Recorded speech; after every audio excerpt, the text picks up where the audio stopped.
What's up guys, Lots of Football Talk here, back with my one annual video dedicated to fantasy football. I do mention relevant information also for betting throughout my content, but only wants to focus on this specifically.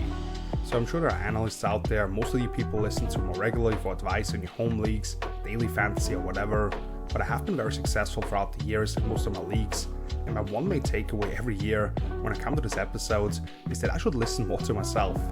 Last year, among the 10 players discussed, I outlined Lions running back David Montgomery, Browns running back Jerome Ford, Vikings rookie wide receiver Jordan Addison, and Texans wide receiver Nico Collins, who all brought in major return on investment. I did put people through a very underwhelming Cal Pitts season, but even Colts rookie quarterback Anthony Richardson was on pace for finishing as QB2 on a per game basis before getting hurt. The consensus rankings listed here are provided by Fantasy Pros and 444 Fantasy, who collect the data from a bunch of the main platforms, and I chose the criteria to best represent half PPR scoring formats between NFL.com, ESPN, Sleeper, Yahoo, and Underdog. Feel free to adjust your thoughts accordingly to your format based on the information I provide. I'll try to mention if I like players better for certain leagues, but those were the guidelines by which I put this list together. And please keep in mind that I'm recording this on August 15th, so the rankings may be slightly different by the time you're watching this, and potential injuries could still shake things up as well. We'll get to the names here in a second, but let me just ask you that if you find this information helpful, to please hit that like button and consider subscribing if you're new. I release either a video or written piece over at Footballtalk.com every week, all the way throughout the season, and those will contain plenty of meaningful fantasy info as well. Just real quick on the slides I'm about to run through, you'll see the player's name with the team and the respective bye week at the top. Then there's the consensus ranking across the fantasy industry, as I already discussed, based on half PPR formats. And finally, where I have each player on my personal big board with position overall ranking. Of course, we're looking for guys where there's a substantial gap between those two in order for us to find value. I'll talk in more detail about 2 quarterbacks, 3 running backs, 3 wide receivers, 2 tight ends, and then quickly 3 defenses I like better than consensus, along with mentioning a few other names each. And we'll start with the quarterbacks, which the first name up here is the Jaguars' Trevor Lawrence, currently going as QB17, 125th overall. I have him as QB12, 95th overall. And before we even talk about any statistics or add context to those, this seemed low to me. He was the QB14 last year, despite playing on a bumped ankle over the final 5 games and missing week 17, and in 2022 he was the QB8. I get that some other guys have emerged, and there's a couple of exciting rookies which currently come off the board ahead of T-Law, but I think he's kind of getting lost in the shuffle here. I released an extensive video on Lawrence and his new contract, which you can watch after this, where I actually dive into the tape as well, but here are a few numbers and facts you need to pay attention to. Trevor finished last season 16th in EP per play and 8th in dropback success rates, even including a month where he was banged up. He had the 3rd most passing yards taken away by penalties and twice as many touchdowns by defensive pass interference as any other quarterback in the league with 4. Jags wide receivers ranked dead last at just above 3 yards after the catch per completion, in part because their most effective guy in that regard missed some time in Christian Kirk. I think Calvin Ridley was definitely better than consensus opinion would make you believe, but I can't say that he and Lawrence were in sync all season long, and I don't think people realized how good of a deep passer he was, completing more than 45% of his targets on 20 plus air yards, with 11 touchdowns versus only 3 interceptions, and that's despite having Zay Jones go 3 of 14 on those. Now you replace those two with at least a big vertical target to stretch the field in Gabe Davis, and a first round pick in Brian Thomas Jr. from LSU, who ran a 4.33 at 6'3", 210 pounds, being able to run by people before or after the ball is in his hands. And while it's impossible to actually put in numbers, go back and watch the video I referenced or Google Lawrence near touchdowns to see the insane amount of passes into the end zone where the ball is slightly bobbled or his targets can't get that second foot down in bounds. Also, something that can't be ignored is the rushing component that Trevor provides, averaging just over 320 yards on the ground per season so far with 11 touchdowns. And this past season he was his most elusive yet, forcing 11 missed tackles on 28 attempts. That rate extrapolated over full workload for a running back, for example, would be better than pretty much any player in the whole league. The Jags O-line was a mess last season, leading the league in runs for 0 or negative yardage, but whether they take a step forward to keep Lawrence clean, or they have to rely more on the quarterback to stay on schedule, it'll lead to production and wins in fantasy, even if not in real life necessarily.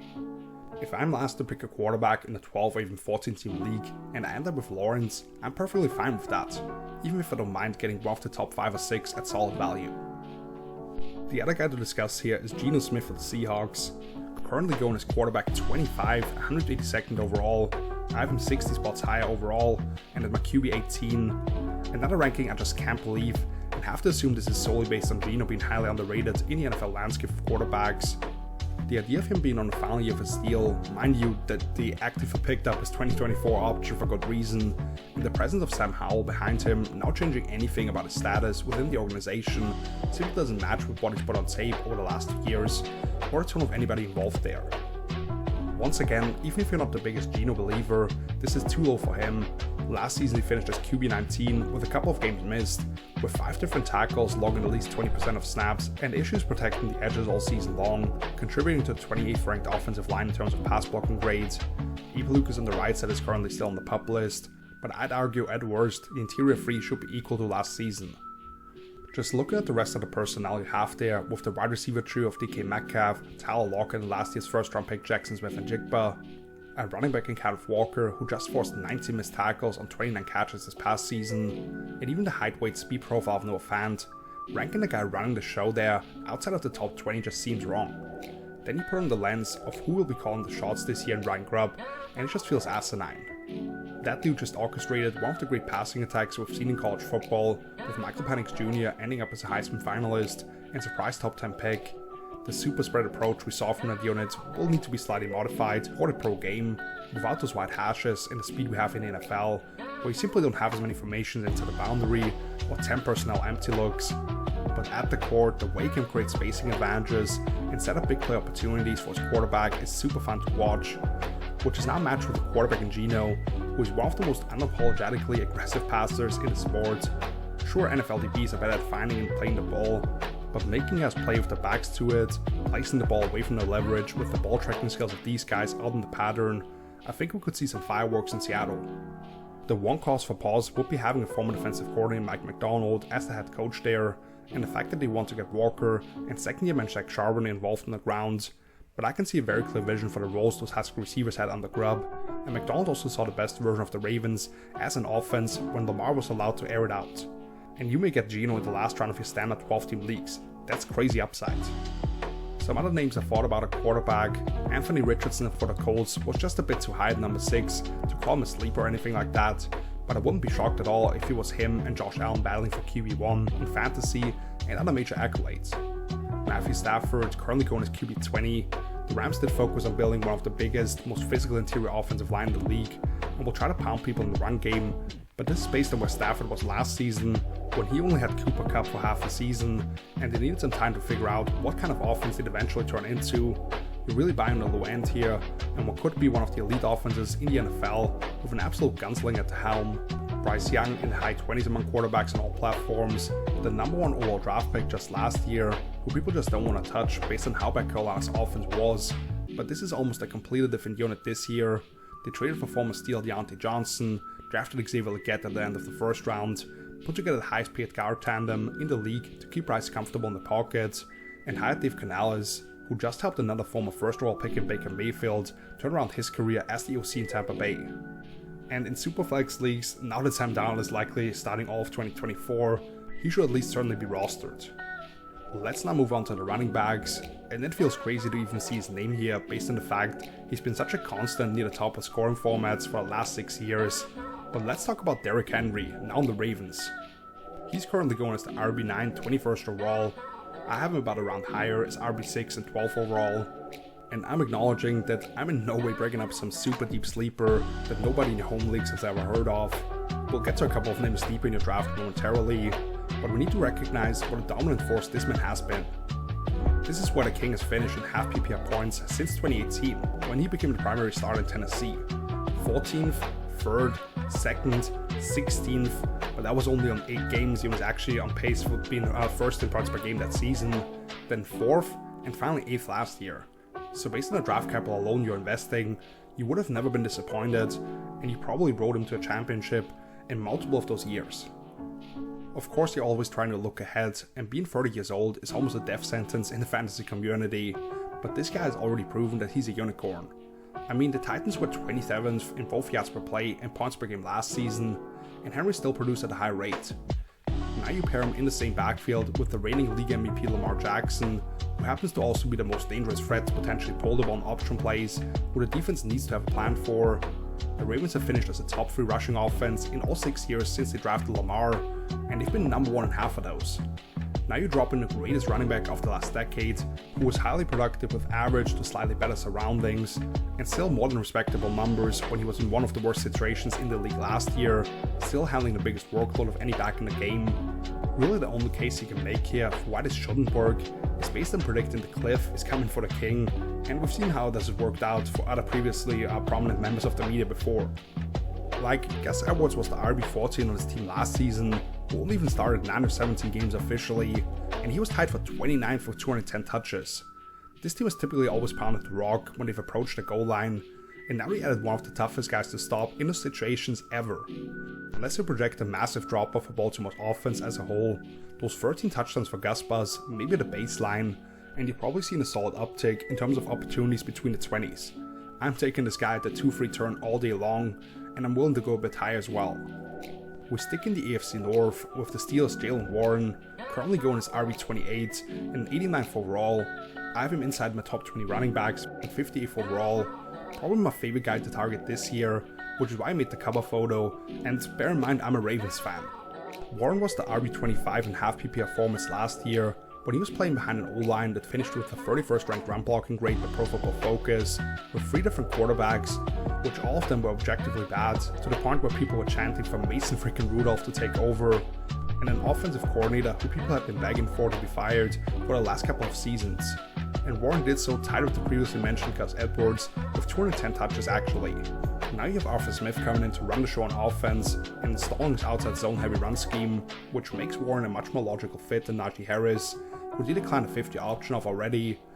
Better bets to give them solid play at quarterback at least, and with 2 new improved stars up front on the O-line. Really the only reasons that Warren isn't a fantasy star, or considered one of the most effective running backs in real football, is that he has been part of such a bad offense, and that opportunities have been very limited, while people actually watch him individually have largely already recognized how much more dynamic he is with the ball in his hands than Najee. In 2023, Warren finished 3rd in average yards after contact at 3.7 yards per, and 5th in missed tackles forced on the 36th most attempts, giving him the best efficiency mark of any player in that regard, who touched the ball 100 plus times. Moreover, among the 22 running backs with 50 plus targets last season, he finished 4th in yards per route run at 1.45, despite an average depth of target of minus 1.8 yards. Obviously, it's tougher to keep up this type of efficiency on the larger sample size, but the crazy part here is that Warren will pay off his draft capital if he just repeats his 2023 season already, when they literally had a bottom 3 run blocking line, quarterback, and offensive coordinator situation. I have a hard time believing that they're not at least gradually better in all 3 of those areas, with the upside of significant growth, and Warren is the exact type of back that typically excels in those types of run schemes we've seen Arthur Smith call up at a high rate, where he stretches the defense horizontally and then transitions vertically in one step, or uses his quick burst to take advantage of defensive flow and counters. A lot of those guys typically been heavily involved in the receiving game. Outside of the OC wanting to set the table for a rebirth season of 33-year-old Cordell Patterson, who he picked up as soon as the new kickoff rules were agreed upon, Warren should only be competing for snaps with Najee in the backfield, and if we just see an even split, this could be a high upside RB2 at flex cost. Finally, I want to once again highlight one of the less experienced running backs I'm willing to make a fairly low risk commitment to based on the potential return he could provide. And I didn't plan this at all, but I'm gonna make it 3 for 3 from that division with Chase Brown of the Cincinnati Bengals, who based on ADP is the RB37, going 124th overall. I have him a good 10 spots high in positional rankings and 78th overall. This is someone I already outlined in detail as one of my young breakout candidates in the NFL heading into the 2024 season. I'll put the link in the video description if you want to read even more on him and some of the other names on that list, but I'll try to summarize why I think he's someone you should put a star next to heading into your drafts. For the people who aren't familiar at all with him, Brown increased his workload and production all 4 seasons at Illinois, finishing his final year there with just under 1,900 yards and 13 touchdowns from scrimmage as the driving force for that offense. After being drafted in the 5th round last year, he had only touched the ball a total of 5 times until week 12 of his rookie season, and didn't even see the field at all in 5 games. Over the final 6 weeks, when he finally got some opportunities, he turned 53 touches into 322 yards and a touchdown, So not amazing production, but it did bring a dynamism that was opposed to the maybe less exciting efficiency that Joe Mixon delivered over the last couple of years. 4 of his touches resulted in 20 plus yards. He averaged nearly 3.3 yards after contact according to PFF, and nearly 4.5 yards per route run. That would have easily led the league among all positions on a big enough sample size. Obviously, the very limited opportunities, so that stat is kind of off, but still it tells you kind of what he can provide in the passing game. So now first, what is this Bengals offense going to look like? Assuming Joe Burrow's wrist is fine, they'll be in the shotgun on 90+% of plays again, and they've likely made nearly a full transformation from zone to primarily gap schemes, where Brown's quick change of direction skills behind his massive O-line, and the burst when he actually does get through the line can really shine. Plus, Burrow prefers to get all 5 eligibles out in the pattern, and you already saw sparks of what Brown can offer in the screen game. Transitioning to the competition that they faced in Cincinnati, they do still have Travion Williams and Chris Evans around the roster, but those two have combined for just 36 total touches over the last 2 seasons. So really it's all about what the split in opportunities looks like between Brown and by now veteran Zach Moss, earning a 2-year, $8 million contract, kind of the best season of his career with the Colts. Ultimately, I believe the snap share and carries may be pretty even because Moss is the more proven commodity in pass protection, and his efficiency in 2023 was actually quite impressive, as someone with plus vision and contact balance. I do not believe he offers the same kind of juice as the second-year man, however, who should be in line for more high-value touches. In Burrow's 2 full seasons as a starter, he's targeted his running backs an average of 115 times, and with the elusiveness Brown has already flashed in space, he may still bring a solid floor even if they're behind in games. Brown would have been the RB45 last season if you look at those final 6 weeks alone, and that was on just under 9 touches a game. 3 other running backs I wanted to mention here: Ramondre Stevenson of the Patriots, RB21, anywhere from the late 6th to early 8th rounds, who did finish last season tied for 29th among running backs with 10.6 half PPR points, but that was as part of a Patriots offense that scored just under 14 points per game, which was tied for the worst mark in the league with the Panthers. Despite missing 5 games, Ramondre finished 4th on the team in catches, and the guy who led the group, another veteran running back in Ezekiel Elliott, is no longer on the team. Looking at the depth chart now, the only real threat to steal opportunities is Antonio Gibson, whose role in Washington continued to diminish after a great rookie year. So while we may see New England's running backs be less involved in the pass game, in terms of carries, there's not a whole lot of competition for the starter, who finished as the RB10 in 2022, as part of at least a functional offense. And new offensive coordinator Alex Van Pelt is planning on featuring Stevenson, considering what kind of offense he ran in Cleveland, and that they extended him at an average annual value that ranks 6th among active running backs. 2 more so shots in the dark on rookies, going as RBs 56 and 57, and Manny Vidal, who faces plenty of competition on the Chargers, with the former Ravens duo of J.K. Dobbins coming off the torn Achilles and Gus Edwards, but they're probably going to be one of the most run-heavy offenses in the league under Jim Harbaugh and Greg Roman. He was also one of the best pass-protecting backs I've evaluated coming out of college, showing reliable hands on the limited opportunities that he got at Troy, and averaged 3.5 yards after contact for his career, despite a massive workload. I think there's a world where he ends up leading this backfield in snaps, and it's definitely worth stashing in deeper leagues. And Ray Davis, people are more familiar with his story, now in Buffalo, as someone who was in the foster care system and bounced around colleges, but put together 2 excellent final years at Vanderbilt and Kentucky. Last season in particular, over 3.9 yards after contact, nearly 10 yards per target in the pass game, one of the most determined but also conceptually sound runners, who understands how to maximize plays. Plus, considering he caught nearly everything thrown his way, with some of the big drops James Cook had for Buffalo last season, I see him eating into that workload as the RB2 from week 1, and as a handcuff at worst, he could end up being a league winner. That brings us to the wide receivers, and a name that is generally loved among the fantasy community, I believe, and that's Deontay Johnson, formerly of the Steelers, now of the Panthers. He's going as the 40th wide receiver, 89th overall. I have him up as wide receiver 28, 66th overall. When you listen to people in the fantasy space, such as the guys from Underdog or Matt Harmon from Reception Perception, they absolutely love Johnson as a player, and you can see it on tape. Simply one of the best route runners and separators in the game. He was traded to Carolina due to multiple factors, heading into the final year of his rookie deal, the uncertain quarterback situation in Pittsburgh, to some degree that they needed a cornerback, even if I wouldn't have associated Dante Jackson as a guy that makes sense for them, but also just some maturity or character concerns. Nevertheless, on paper this could be an outstanding deal for Carolina, who really needed to bring in guys who can actually get open with the issues that they had on offense last year, putting first overall pick Bryce Young into a tough situation to have success. If you take out his rookie season, Johnson has averaged 137 targets per season and 9 per game. Really the only reason I believe he isn't considered one of the better receivers across the NFL and the fantasy star is the insanely poor touchdown luck. He has reached the end zone just 5 times on average, despite the massive target share. In 2021, he was tied for 9th among wide receivers in half PPR points, catching wobbly passes from the corpse of Ben Roethlisberger. Since then, his quarterbacks have been Mitch Trubisky, Kenny Pickett, and Mason Rudolph.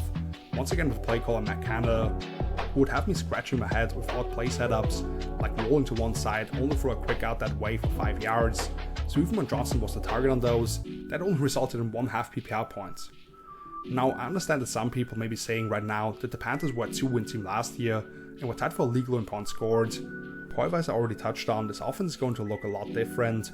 Johnson is one of the new guys they've put around Bryce, and with Dave Canales coming in, you have one of the bright young offensive minds who has already shown an understanding for how to design his offense in a way that enhances his quarterback strengths. I think we'll see a lot more RPOs. When they do use motion, it'll be with actual purpose, and the concept they run provide better spacing. That's where Deontay comes in, as Canales literally said that they want to feature someone in this passing attack, referencing a veteran by name. Having spent a career high 22% of snaps in the slot last season will be helpful in that regard to give him more opportunities. And we just saw 33-year-old Adam Thielen finish as the wide receiver 29 on 137 targets as the only reliable option there last year. At the very least, I think Johnson should be treated as one of the top 32 receivers. Transitioning now to a first and only rookie on the list, which is quite rare for me if you've been following my stuff for a while now, Brian Thomas Jr. of the Jacksonville Jaguars. He's the wide receiver 49 based on ADP, 128th overall. I have him as wide receiver 37, 88th overall. I'm sure everybody's familiar with Commanders' 2nd overall pick Jaden Daniels and Giants' 6th overall pick Malik Neighbors. Well, Thomas was the other guy catching passes from the Heisman Trophy winner last season at LSU and putting up 1,200 yards along with 17 touchdowns himself. Despite reported medical flags, he ended up going 23rd in the draft because of the incredible potential he presents as a 6'3", 210-pound wideout with low 4.3 speed. Now, I had some concerns about his ability to play up to his size and maximize it at the catch points, but acknowledged that those moments were on his tape, even if the consistency was currently still lacking. So I was not surprised at all about why he ended up getting picked, even if I wasn't 100% sure about that move in combination with the free agency signing of a guy with a similar profile as a big vertical target in Gabe Davis. But let's look at the situation that he was dropped into here. Compared to last season, the Jags ranked 5th league-wide with 251 avoided targets, between Calvin Ridley and Zay Jones primarily. Ridley finished the season as wide receiver 23 in half PPR, while Christian Kirk was 44th despite missing a month. So even if you drop in Thomas and those two swapped opportunities, so to speak, you get the wide receiver 2 of this offense below cost. And then we get to a lot of the same points I made with his now quarterback Trevor Lawrence. The production loss to defensive pass interference, some of the structural issues I've had with this offense, that the coaching staff better figure out over the offseason if they want to keep their jobs, how they'll need to rely on the aerial attack with how many of the runs had been stuffed last year, and of course we hope that Thomas can actually finish more of those throws into the end zone to him, which was a specialty of his with the Tigers. Finally, in terms of role, the way I look at this is the following. Kirk has always been his best in the slot, and even though Thomas has some rare flexibility and ways he can eventually create angles to defeat press coverage, right now you want to give him some free releases.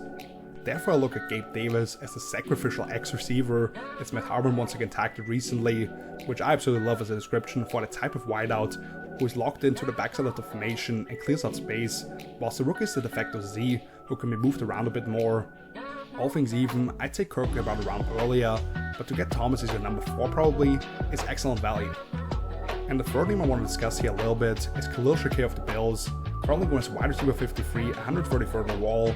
I have him inside my top 100 as wide receiver 38. Another guy I outlined as a breakout candidate for 2024, and if you look at his numbers last season, once he had earned a role in this offense, he became an integral part, actually leading the group in receiving yards from week 8 onwards, ahead of Stephon Diggs. If you take what he did across 9 games in which he played at least half the snaps, and extrapolated that over a course of a 17-game season, he would have been on pace for 59 catches for just over 1,000 yards. And while his size made up making him a great red zone threat, he did score in both of Buffalo's playoff games, starting to really show the chemistry of quarterback Josh Allen. Only the Chargers were expected to see a major shift in offensive philosophy coming to 2024 with more than Buffalo's 317 vacated targets, and we know that they're not about to ask Josh Allen to take off that Superman cape. That's just never been the case ever since he ascended to the elite tier of quarterbacks. Sure, they ran the ball at a higher rate once they fired former offensive coordinator Ken Dorsey, but other than when they absolutely destroyed the Cowboys on the ground in Week 15, Josh finished as a top 10 fantasy quarterback every single game and averaged 48 combined dropbacks and carries, so he may account for 15 rushing touchdowns himself, but there'll be plenty of opportunities for his receiving corps, which consists of Shakir, Curtis Samuel, Marcus Valdes-Scantling, 33rd overall pick Keon Coleman, and some other reclamation projects, fighting for the final 2 roster spots most likely. So among the wide receivers, Shakir is actually the only guy with time on task in concert with Allen, and even if you look at the rest of the skill position talent, Dawson Knox is really the only guy with extensive snaps on the field with that quarterback over multiple years, and he shouldn't start in less than 12 personnel due to the presence of last year's first round pick Dalton Kincaid, who could also be in line for a big year. Plus, running back James Cook dropped 11% of his catchable targets in 2023. Curtis Samuel has spent over 70% of snaps in the slot over each of the last 3 full seasons, so Shakir should be assured the Z role, even if they're in 2 wide receiver sets, since they've said all along that the rookie Coleman will be used as the X, and then Shakir still has the versatility to move inside at times, where he's already been very effective attacking down the seams. And what I really like is the fact that he can be productive in different deployments, which is backed up by the stat that I've brought up before. Shakir's yards per route run actually increased from his rookie season to last year by about 2.3 yards, despite his average depth of targets being nearly cut in half, down to 7.5. I get that people largely avoid the Bills wide receiver group due to uncertainty, but last season he had the wide receiver 13, the wide receiver 34, and even Shakir was 65th, despite not cracking half the snaps in 8 games. I also would encourage you to get pieces of the Packers and Seahawks passing games, who are being undervalued due to people not being sure what the pecking order among those looks like, but here are 3 deep sleepers I want to bring up. Colts rookie Adonai Mitchell, currently going as wide receiver 62, was my number 4 receiver in the draft this year, but fell to the 2nd round despite an elite performance at the Combine, due to some BS character concerns if you listen to the guy who picked him, and to me he's just so ready to go. Incredible route running acumen for a rookie, can win 1-1 on the outside as opposing defenses have to deploy extra resources to slow down the option run game that we could see between Anthony Richardson and Jonathan Taylor, and tremendous feel for finding space in the red zone. So since I expect the Colts offense and AR to take off, I want to get another piece of that. He's someone I really liked anyway, and it's basically free in most leagues. Rashad Bateman of the Ravens, all the way down at wide receiver 79, can't quit him either. Since his name has already come up a couple of times, this is one of Matt Harmon's favorites from reception perception, and someone who had a very strong profile in terms of success rate across his route tree coming into last season.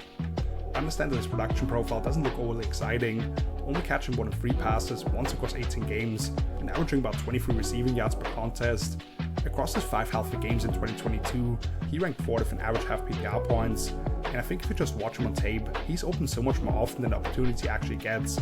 Now with Odell Beckham Jr. out of the picture, catching passes from the reigning MVP, and another rookie Malachi Corley basically going undrafted across all formats, the number 3 in his Jets offense, which should feature Breece Hall at really high rates, and I think Garrett Wilson is in store for a season that is actually indicative of his talent, now with Aaron Rodgers hopefully looking his way for a full year.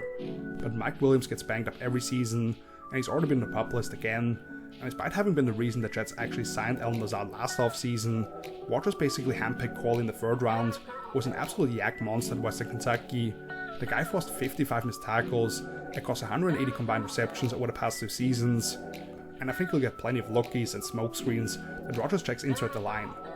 That brings us to the tight ends, where I do largely agree with the top 10 rankings, even if I may flip a few names, but I'll give you the first name outside that for me, and then one guy way further down who you could take a shot on in deeper leagues.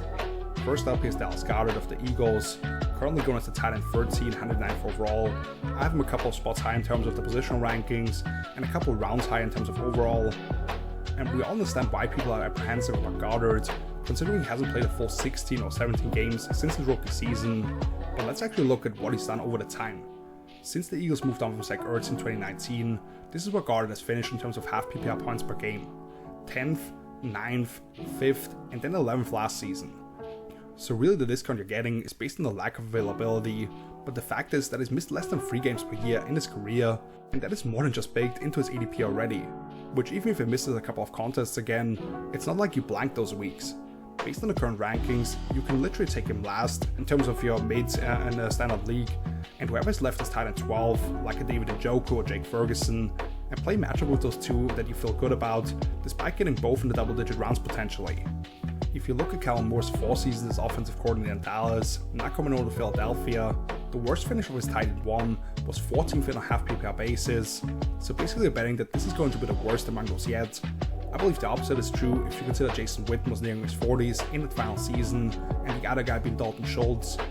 One may have his faults, but he's willing to adapt to the pieces that he has, and I'm sure we'll look at what Shane Steichen did in 2022 to let the talent on his unit shine, including one of the favorite play designs where he ran an RPO that often ended up with guarded sifting across the formation at the handoff and get those leverage throws outside if the defense didn't account for him, creating opportunities for easy yardage. They form a bunch of screens that year 2 in order to take advantage of those skills. Really all you need is for Goddard to just repeat his worst season yet, and that was with the offense falling off for the second half of the season, yet his quarterback setting a new record for rushing touchdowns. If they just bounce back a little bit overall, or you don't have DeAndre Swift falling down at the 1 yard line over and over again to set up the tush push, and the tight end gets a couple more looks, he could easily outperform his investment. And the deep sleeper I wanted to bring up here is Jelani Woods of the Colts, who's basically going undrafted as the tight end 35, 239th overall. I have him as tight end 21, nearly 100 spots high overall. This is a guy who's completely disappeared from the surface, considering he missed all of 2023 with reoccurring hamstring issues, but showed exciting flashes as a rookie. For the final 6 games of the year, when he established himself as a semi-starter on just over 30 snaps per game, he hauled in 18 of 27 targets for 233 yards. That came catching the final few passes in the NFL from Matt Ryan and Nick Foles, along with some Sam Ellinger sprinkled in. Now let me say here that there is no guarantee that he's even the locked-in starter for 17 weeks, or that he'll be a heavily utilized weapon for this offense, but I'd say he's the most talented among the tight end room, considering what he showed in his final season at Virginia, and then backing it up with a perfect relative athletic score at the combine. And we know from Shane Steichen's time with the Chargers, we had Hunt Henry for a year, and in 2 seasons with Dallas Goedert in Philadelphia that we just talked about, that he's willing to feature one guy at the position. That's good news also considering what the usage of the tight ends looked like in Indy, in Steichen's first season there as the head coach. Callan Granson, Will Mallory, Mo Cox and Andrew Ogletree also over 20 targets their way for a total of 119. That's basically the average among NFL teams, but once again that was without an established number 1, a backup quarterback, and with a bottom 10 rate of pass plays altogether. If I'm this high on Anthony Richardson, who was literally QB1 in fantasy in the games that he actually finished, I need to get pieces of this passing attack, which outside of Michael Pittman Jr., who also goes around wide receiver 20, they are all basically free. So I'll take the 6'7", 255 pound tight end, who already looked like a future piece for them down the stretch for his rookie season as a 3rd round pick, can finish tough comeback catches, is a load to bring down with the ball in his hands, and has legit wheels when he's allowed to really stride it out. Once again, there's no need to actually use a draft pick on him if you're in a standard 10-team league, where less than 20 tight ends come off the board, but if it's in a format where you're searching for someone to emerge, or you're desperate to add someone on the waiver wire at a later point, keep this name in mind. 3 other names in that same mold for the sickos out there who are in like a 16-team league, or maybe just want to cash in on a few early season player props. Greg Dulcich of the Broncos, currently going as tight end 34, was part of my list last year as the very few who didn't end up hitting because he was basically hurt all season long. Adam Troutman is basically the only other tight end on the Broncos with any extensive experience, and even then, they could function on the field together, as the veteran acts like the actual Y, and Dulcich is a big slot who was a monster up the seams at UCLA. As a rookie, the only other tight end with double-digit yards of ADOT and at least 3 yards of separation on average was the Ravens' Mark Andrews, and this guy, according to Next Gen Stats, was actually slightly ahead in the ladder. Then Daniel Bellinger for the Giants. I mentioned him in a piece on the key position battles during NFL training camps, as Bellinger will be in competition with rookie Theo Johnson for the starting job, but I guess with his advantages as a blocker, should be in pole position for snaps, which then opens up opportunities for him sneaking into the flats of bootlegs and stuff like that, which we saw primarily as a rookie. The Giants offense much less exciting than others that we've mentioned here, but someone has to catch passes outside of rookie Malik Neighbors. And finally Davis Allen for the Rams, not going to get drafted in any leagues of 14 players or less, regardless of format, probably treated as the number 2 for the Rams heading into week 1, since he did bring over Kobe Parkinson from the division rivals in the Seahawks, considering he's a more well-rounded, experienced inline option, but Allen is someone who people around the organization have talked about glowingly. In the 2 games as a rookie, in which he saw over 40% of the snaps, he caught all but one of his 9 targets for 75 yards and a touchdown, worth keeping an eye on at least. And now, let me just quickly talk about 3 defenses / special teams, which the first one up here is the Chicago Bears, currently going as the 15th ranked defense. On numerous occasions now, I've brought up Chicago's defensive turnaround once they traded for Montez Sweat, and Matt Eberflus took back-to-back play calling duties, skyrocketing from 30th in the NFL over the first 8 weeks to 5th overall the rest of the way in terms of EP per play. If you just take out that horrendous first month of the season, this was the number 3 fantasy defense in terms of points per game. They have one of the premier young secondaries with everybody returning outside of Eddie Jackson, would even have found an upgrade over in Kevin Byard. And if a couple of the young D linemen around Sweat step up, they could be even better than last year, albeit in a strong offensive division.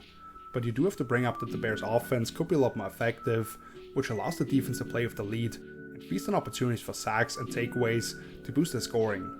Then the New England Patriots, currently going as the defense 18 in terms of EDP and might even be falling. Once again, I can't stress enough how good this unit was last season. Despite missing the top edge rusher and corner for the majority of the year, they still finished top 10 in both DVOA and EP per play, while the offense seemingly provided them zero help in terms of field position, forcing their opponents to play from behind, etc. Now they get back the top corner Christian Gonzalez.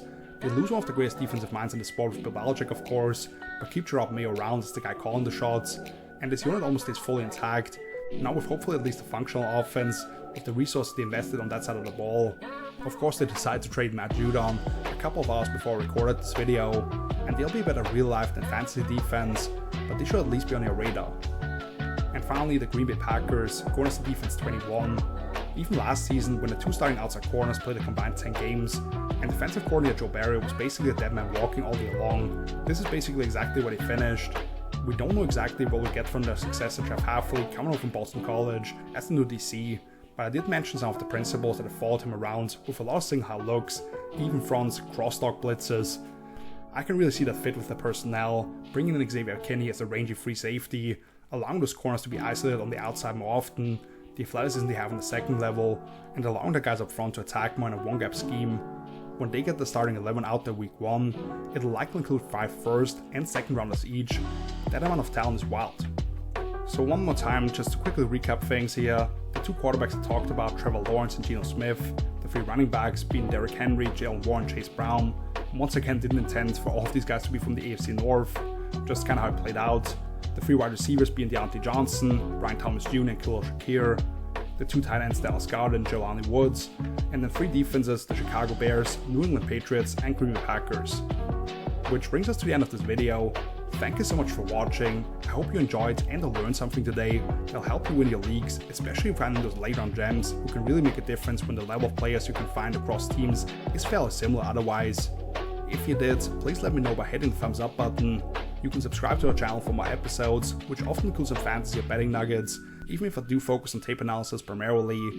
I'll be back next week with one more video on some pivotal figures heading into 2024, which could define the NFL landscape as a whole. And then we already get some full predictions for the upcoming season, all the awards, playoff seedings, and who have in Super Bowl 59. They'll all be over on my page, hellosforfootballtalk.com, by the way. Can't wait for all of that, can't wait to hear from you guys. The comment section is open for further questions, and as I've done in the past, you can hit me up on social media about getting my half PPR rankings in full Excel version to really set you up for your drafts. You can have those for whatever you're willing to pay. I'm just trying to help out, and a few bucks for my effort are greatly appreciated. Otherwise, I'll see you back next week. So, until then, see you later. Peace!